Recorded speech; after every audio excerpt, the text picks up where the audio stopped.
Bulldogs, I'm about to give you one of the most valuable exam tips I could ever give you, especially for you experienced networkers out there who are diving into the CCENT and CCNA exams. We've got some network services and protocols that run so flawlessly. I always say almost flawlessly, but it's to the point that you and I, in our jobs as network admins, we really don't give them a whole lot of thought on a day-to-day basis. We don't go in and say, oh, we got to watch ARP in action today. Because it works so well, we usually don't have to pay any attention to it. The problem with that is that experienced networkers tend to gloss over these topics in their studies, and that's what comes back and bites them. Because what we're going to see here are some nuts and bolts as far as ARP and DNS and especially DHCP, and we're going to see how these three protocols work. But the key is, this is not something we look at every day in real-world networking. You can go months and not even think about DHCP because it works so well. But for your exams, you better be prepared to explain here's how it works, etc. Here's how I troubleshoot it, here's what happens next, that kind of thing. So this is definitely not a section you want to gloss over. This section could be worth 100 points or more on your exam. So let's go ahead and dive in and talk about first about this one data transmission but two destination addresses. And again, this is something that as network admins, you and I don't think a lot about the layer 2 address because we spend so much time concerning ourselves in working with layer 3 addresses. We have to make sure they get assigned. We have to make sure sometimes they get filtered. Then when we're writing ACLs, we're almost always writing IP addresses. So we don't think about the MAC addresses that often. But data going from host A to host B in this scenario and any other, it's got to have a destination IP address, sure, but it's also got to have a destination MAC address. So host A has got to have an L2 and an L3 address for host B before it can send data to B. Now, to get these two required destination addresses, host A is going to use these two protocols, the domain name system DNS for the IP address and the address resolution protocol ARP for the MAC address. DNS you're probably very familiar with, but ARP you might not know the details, but we're going to talk here about both. Host A is going to need the IP address first because, as we'll see, it has to have the IP address of that remote host, of host B in this case, in order for ARP to work properly. Well, let's take a quick look at how DNS works. Now, host A is going to know the computer name of host B, and for this discussion we'll assume it to be host B, all lowercase with no spaces. Now it needs an IP address and a MAC address for that host name, and it's DNS that helps it get that IP address. Now the DNS process is very straightforward, very simple. Every host will have the IP address of a DNS server, and a host that needs the IP address of another host sends a DNS request to the DNS server. And note that all devices in this example are on the same network segment. There are no routers involved. And it's simply host A asking the DNS server, hey, what's the IP address of host B? And the server is responding 10112.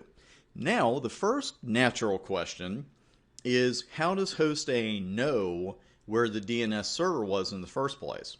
Because if host A doesn't know the IP address of the DNS server, then we're in a lot of trouble. Well, that's going to happen in one of two ways. Either the DNS server address is hard-coded on host A, or, much more likely in today's networks, the DNS server address was learned via DHCP.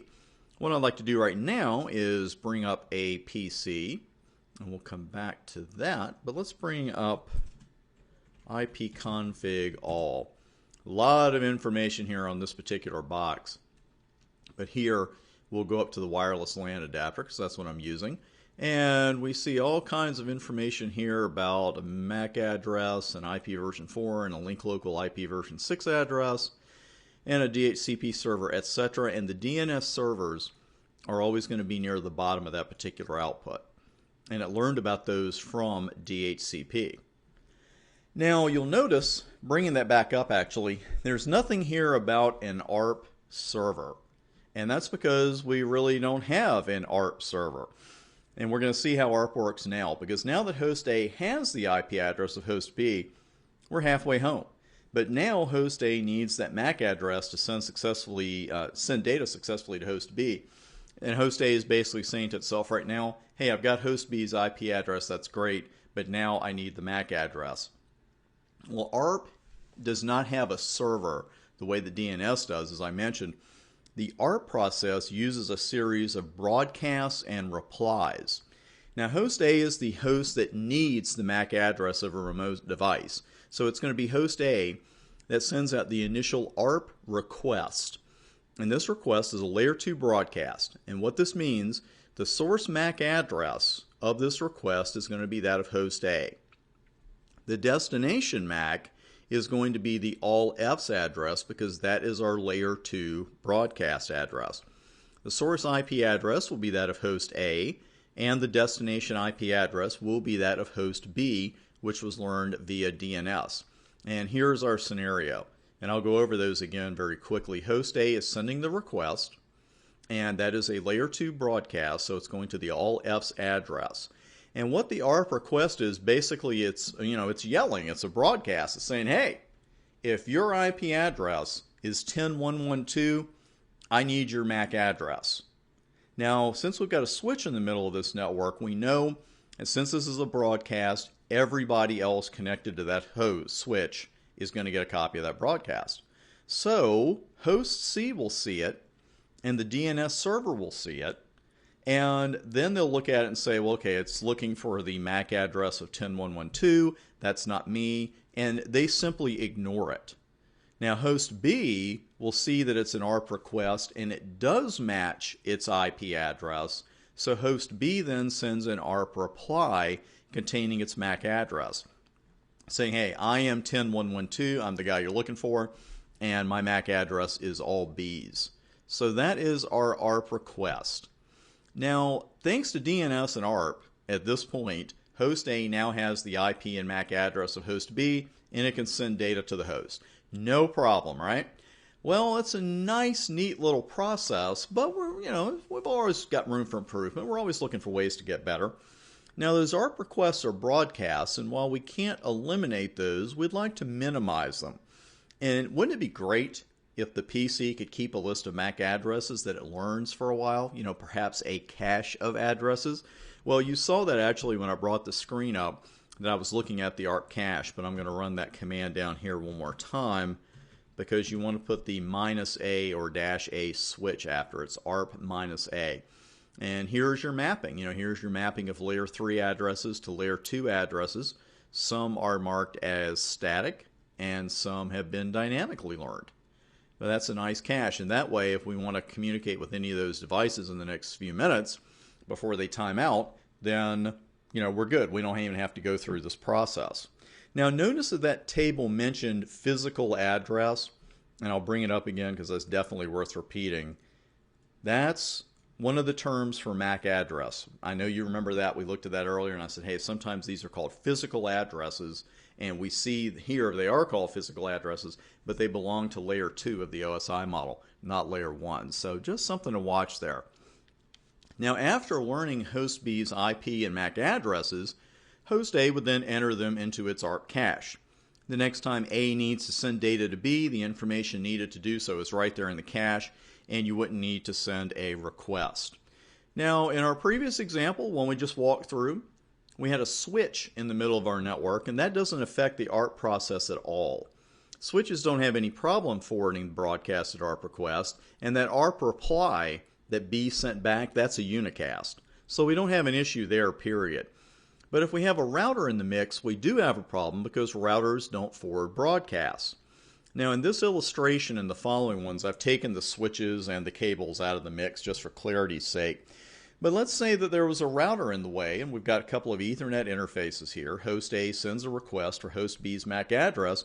Well, it's going to stop right there because the router's going to say, hey, I don't have anything to do with broadcasts. But all is not lost. Using something we call proxy ARP, the router can answer the request with the address of the interface that received the response. Very important detail there. The interface that received the response, which in that case would be Ethernet 0. Now, just as a proxy vote is cast by someone, a representative, because a person can't be there for a vote, proxy ARP is being used because the router knows it can't forward that broadcast, but it's going to say, okay, I'm answering it. Now, what happens here again, here's the proxy ARP response, and it's with the router's E0 MAC address. Because remember, both of these Ethernet interfaces will have separate MAC addresses in the router. Host A doesn't have the faintest idea that the MAC address it received in the ARP response is not that of host B, but rather that of the the Ethernet interface of the router, E0. Host A doesn't care either. Couldn't care less. All host A knows is, hey, I sent a request out and I got a response, and this is the address I'm going with. Now, when host A sends data to host B, the data is going to have the following destinations. The IP destination address is still going to be that of host B, but the MAC destination address is going to be the one assigned to the router's Ethernet 0 interface. Now, proxy ARP is a little odd to work with at first, takes a little getting used to. It can result in some unexpected source and destination MAC addresses at different points in your network. I want to take this a step further and show you another illustration where we've got maybe a couple of routers involved, a couple of hosts, and I want to walk through and take a look at how the MAC and IP addresses change or do not change. Because you might look at some of your network devices or some of your lab devices and say, I'm not sure where it's getting this MAC address from. So we're going to walk through an example of how and if MAC and IP addresses change as a result of proxy ARP. And two very simple rules to remember. The source and destination MAC addresses will only change when routers are involved, because that's when proxy ARP has to step in. The source and destination IP addresses don't change, period. So we will start that walkthrough on the very next video. See you there.